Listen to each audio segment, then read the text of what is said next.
Hello everyone, welcome to my channel. In this video, I'll show you how to make a star blanket. I made it like this for a baby blanket, but you could also make it larger or as a throw. It would be truly beautiful. I used some leftover yarn. I'd like to show you the pattern up close. It's very easy to follow. I'm sure even beginners can easily make it. As I mentioned, I used leftover yarn.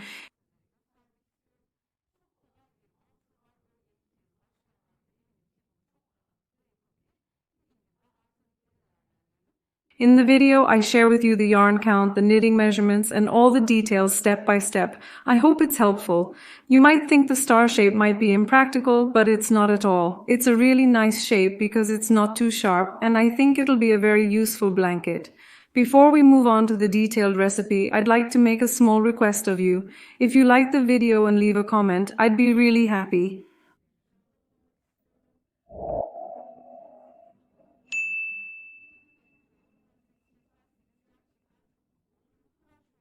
I want to show it up close. The texture is so soft. I use cotton yarn.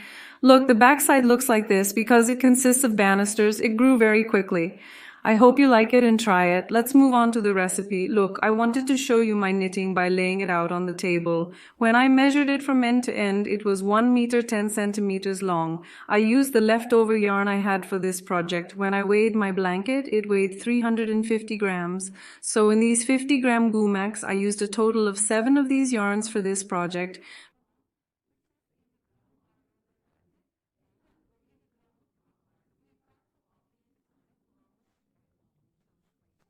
But it doesn't have to be cotton yarn. You can easily work with any other yarn you like, regardless of its texture. Its texture, thickness, or weight make no difference. I'd like to show you a closer look at the texture of the yarn I used. My hook size is 3 mm. You can determine your own hook size based on the thickness of the yarn, as well as the density and looseness of your stitches. We'll start with a magic ring as a buttonhole. For any beginners, I've previously shared a very detailed video on how to make a magic ring. I'll add the link to our video in the description. You can access it by clicking there. Now, after creating our ring, I'm slipping directly into the ring. I've slipped a stitch. I'm filling in 2 stitches. I'm working my single crochet through both of them. I'm slipping into the ring. I've slipped a stitch. I'm slipping again. I'm working the single crochet. Now we'll create a total of 9 single crochet marks in this way. 2, 4, 5, 6, 7, 8, 9. After working our 9 single crochets, we'll close this middle section by pulling the short yarn remaining from the magic ring as far as we can. This will be our 10th slip stitch.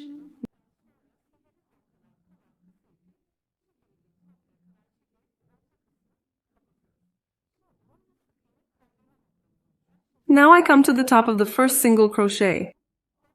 I'm keeping the short yarn on the hook because I want to work it hidden. I slipped off a stitch at this point. By passing the slip stitch through the waiting stitch, I've now obtained the 10th single crochet stitch here with the slip stitch. So we've obtained the 10th space. Now I've worked up here with chains 1, 2, 3. I'm filling it in at the beginning of the hook. I'm back. Look, I'm working a single double crochet into the same single crochet. I slipped off a stitch. I looped them back together. I'm working the 2 together to create a double crochet stitch. Now we're making a half stitch here.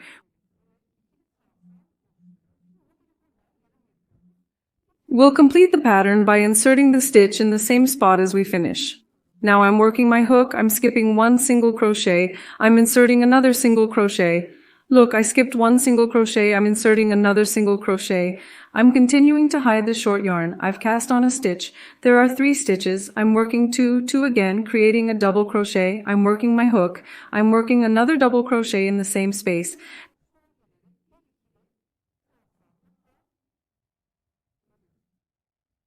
Now I'm filling 3 chains with 1, 2, 3 crochets and coming to the same space. Look, I'm coming to the same single crochet and knitting 2 more double crochets.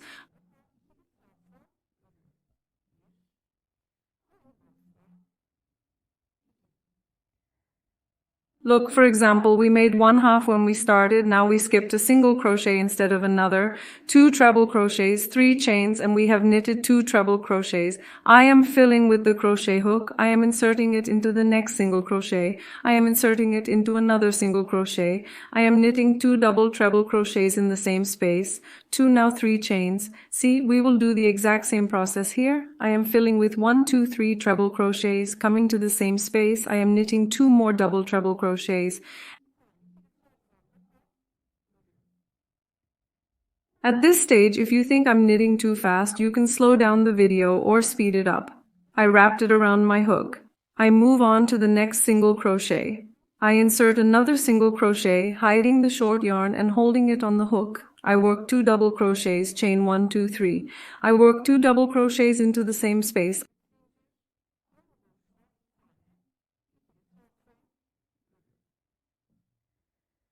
I'm not interrupting this step to make it clearer. Now we'll work 5 of the 3 chain space. We'll do it when we finish the last one. Now we've worked 1, 2, 3 here. Now I'm working the 4th. I skipped 1 space. I slipped another. We work like this, skipping 1 single crochet. Immediately work 2 double crochets, 1, 2, 3 chains. I'm working 2 double crochets into the same space.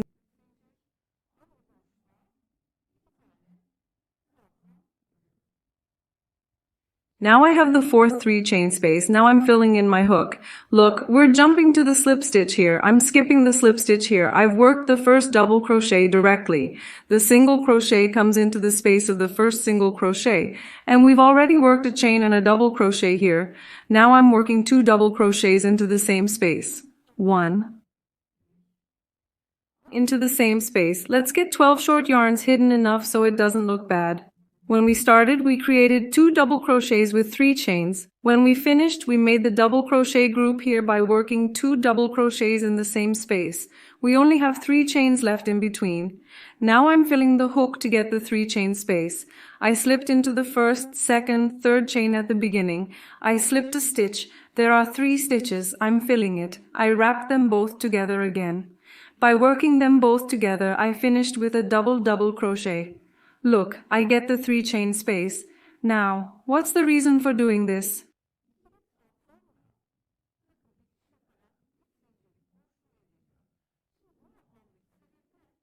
Because the end and beginning will always be at that chain point right there. The end and beginning are not clearly visible anywhere. It looks exactly the same, so there's no unsightly chain exit, there's no slippage or anything like that. This way we've created a nice finish. Now that we've established the base, look, there will be 5 chains in our 3 chain gap. Be sure to count them. Look, this is the last double crochet we knitted, the last point. If we count from here, we have 1, 2, 3, 4, 5 legs. Look, we'll be increasing these 5 legs by making them bigger. Now we're going up with 3 chains. It'll be like this each time, see?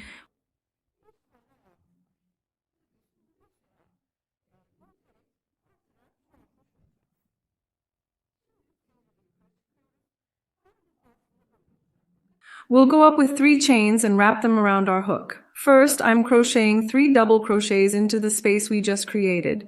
Along with the chain, I'm wrapping this first double crochet around my hook.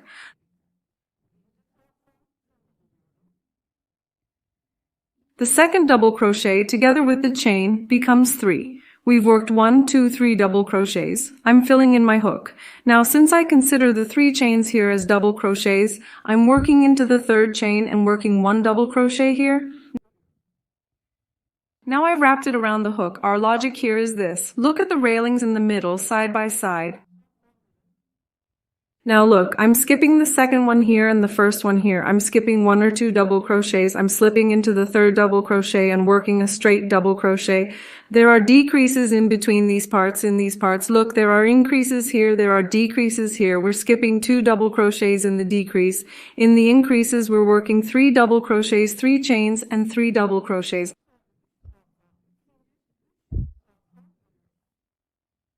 Now I've wrapped it around my hook. I'm in a 3 chain space. I'm working 3 double crochets, 1, 2, and 3 in the same space. I've worked my 3 double crochets, now 3 chains, 1, 2, 3. I'm working my hook. I'm working 3 more double crochets in the same space, 1, 2, 3, 3. Now this part will be easier to understand. Look, there are 4 groups of double crochets. I'm working my hook. I'm working the first double crochet into the top space.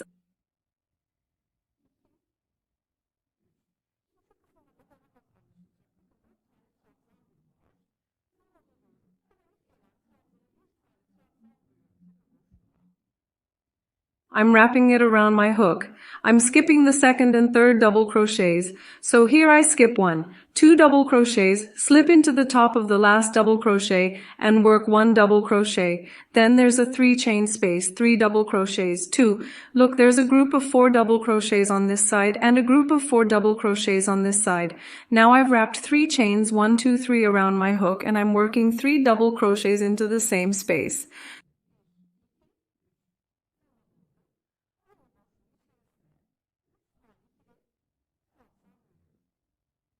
Then I hook it onto my hook and work 1 double crochet into the first double crochet, then 1 or 2 double crochets into the next, and then another double crochet into the third, working the same way until the end of the row, just as I've described here. Look, we're getting close to the end of our row.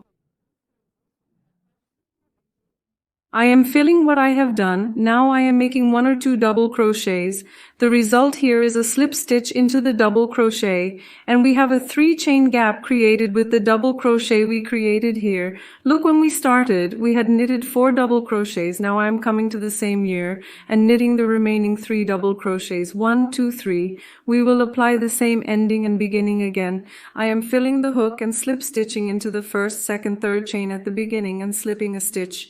And I am knitting a double crochet, pulling 2, 2, see, we have obtained a 3 chain gap created with the double crochet directly. Now I'm going up with 3 chains. I wrapped it around the hook. And look, we'll do the same start again. I'm coming to the same space I created here. I'm working 2 double crochets. Together with the first chain, we have 3 double crochets. Then I'm filling in the hook. Look, since I consider these 3 chains as double crochets, I'm immediately slipping into the third chain and filling in 1 double crochet here. Now look, there's a gap there. You see that gap? There's a group of 4 double crochets here, and there's a group of 4 double crochets here. We're skipping the last one on the right and the first one on the left, always working these 2 stitches.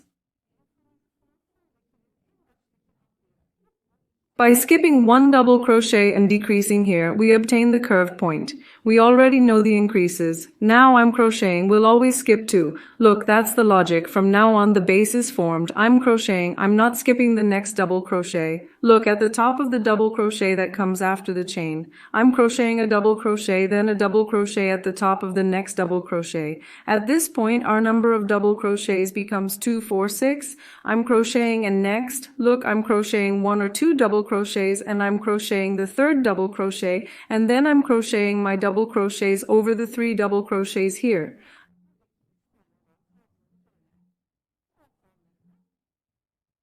I am knitting and wrapping. When I reach a gap of 3 chains, I fill 3 double treble crochets, a second and a third chain with 3 chains on the hook. When we see 3 chains, we will always knit 3 treble crochets, 3 chains, and again a group of 3 double treble crochets in the same gap.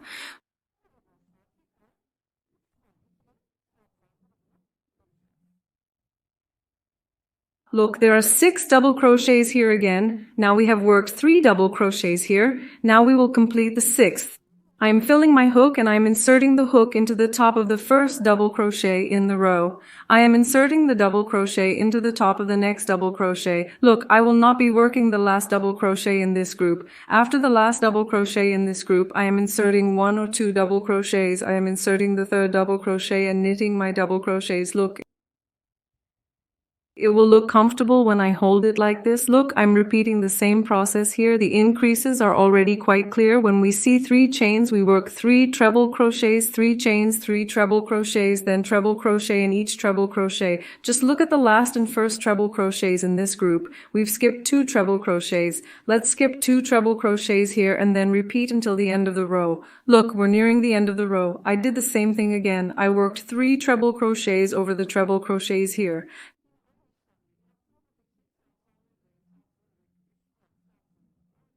Now look, we've reached our 3 chain gap with the last double crochet I knitted. We've already knitted 3 double crochets when we started. As we're finishing, we're going to go into that gap and knit the remaining 3 double crochets.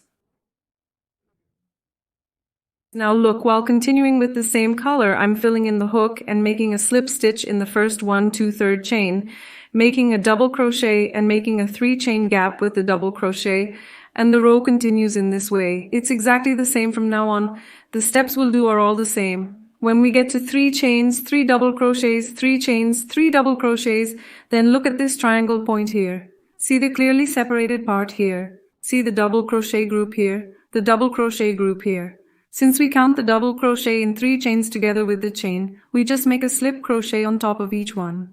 I'm working the last double crochet along with the last double crochet, and I'm skipping 1 or 2 double crochets with the first double crochet in this group here. I'm slipping on the third and continuing the same way. Now I'll show you the color transition here. What do I do when I change colors? The logic is always the same from now on, see? Our knitting will have grown in the same way. Now when I'm finishing, I'm immediately working 1 or 2 chains here. I'm not touching the 3 chains. I slip on the top of the first double crochet, slip off the stitch, and slip like this.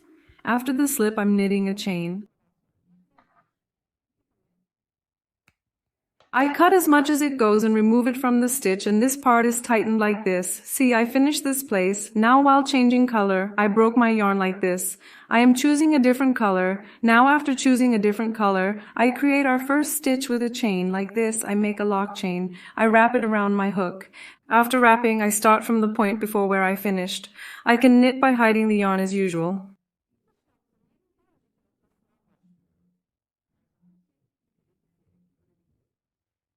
You can start from any 3 chains in the corner. Look, I've created the stitch. I've wrapped it around my hook. I'm slipping into the 3 chain space. I've cast on a stitch. I'm filling in 3 stitches. I'm filling in 2 of them together, and I'm also inserting this short yarn. I'm filling in to hide it. I'm starting with a double crochet by working the remaining 2 stitches together. I've wrapped it around my hook.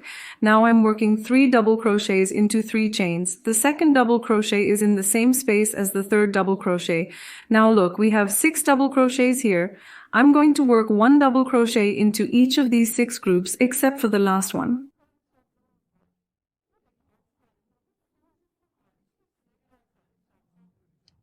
I come to the top of the first handrail and sink to the top of the double handrail. Then I move forward in a double handrail manner to the top of the next handrail. Look at the last of the 6 handrails in this group. I am not knitting the end of the double crochet. I wrapped it with a crochet, and I am not knitting the last double crochet. This is the first double crochet in this group. I am knitting 12 double crochets. I am knitting the third double crochet, and I am knitting double crochets again until we reach the chain gap. Now I'm working 3 double crochets into the 3 chain space. I'm working 3 chains, and after working 3 double crochets, I'm working 1, 2, 3 chains with the hook and immediately working a group of 3 double crochets into the same space. Then look, there's the chain stitch. Here I've slipped into the 3rd chain below the slip stitch like this. I'm slipping a stitch and slipping into the 3rd chain again. Look, because we counted that as a double crochet, then work a double crochet onto the top of the next double crochet. I'm slipping the other stitches onto the tops of the chain stitches one by one, and I'm hiding the short yarn at this stage.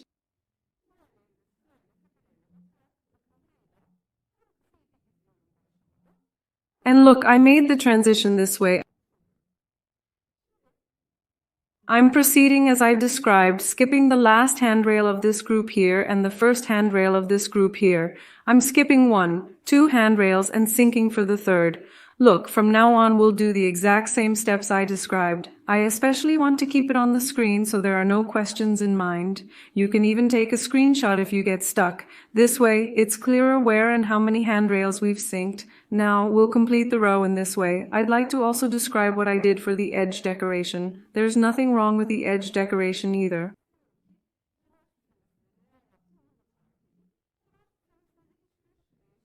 I worked a row of single crochet. I wanted to achieve this thick shape by working a row of reverse single crochet, but you can create any edge decoration you like. But I want to quickly explain how I do this right here. And look, I've completed my row with this color. Now I'm hooking my hook. I'm finishing my row with a double crochet, slipping it onto the top of the first double crochet. Look, I'm running out of yarn at the end of the edge. I've changed colors every row, so you can customize this sequence. You can do it in one color.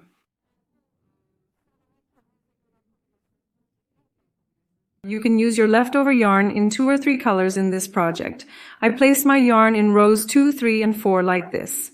In the last row, use the leftover yarn as I mentioned, making transitions like this, and finally changing colors again to create the edge decoration. Of course, you can make different decorations.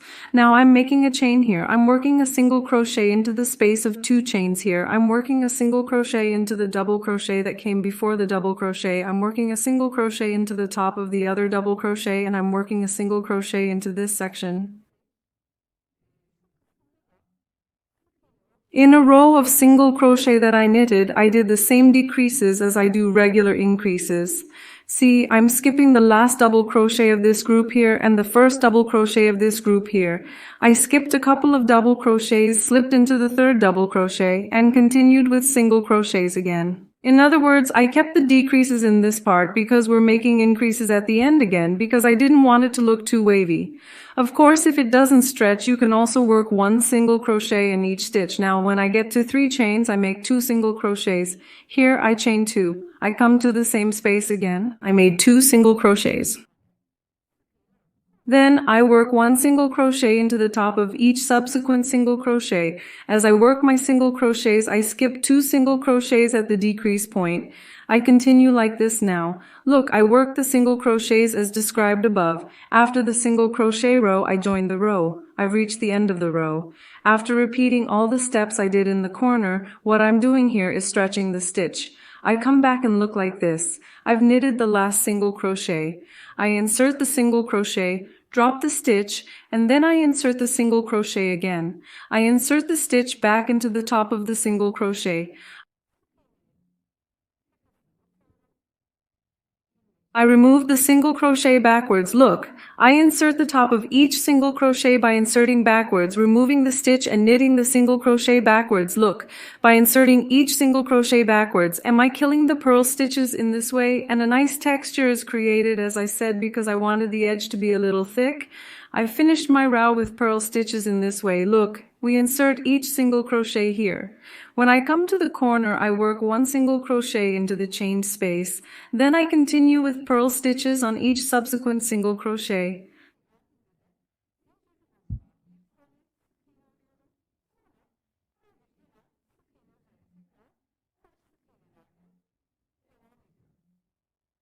This is also called crab legs. Look, there are many people who say different names. I want to show you this. We've completed the edge decoration with reverse single crochets. Look, I'd like to show you this. As I mentioned, I don't usually prefer excessive edge decoration when working with color. Of course, it's up to your taste. You can also create different edge decorations. Because it's colorful, I ended my work with a simple edge decoration. This is what our recipe was like. I hope you like it and give it a try. I wish everyone who's going to try it out the best of luck. Don't forget to like our video, leave a comment, and subscribe to our channel. See you in the next video.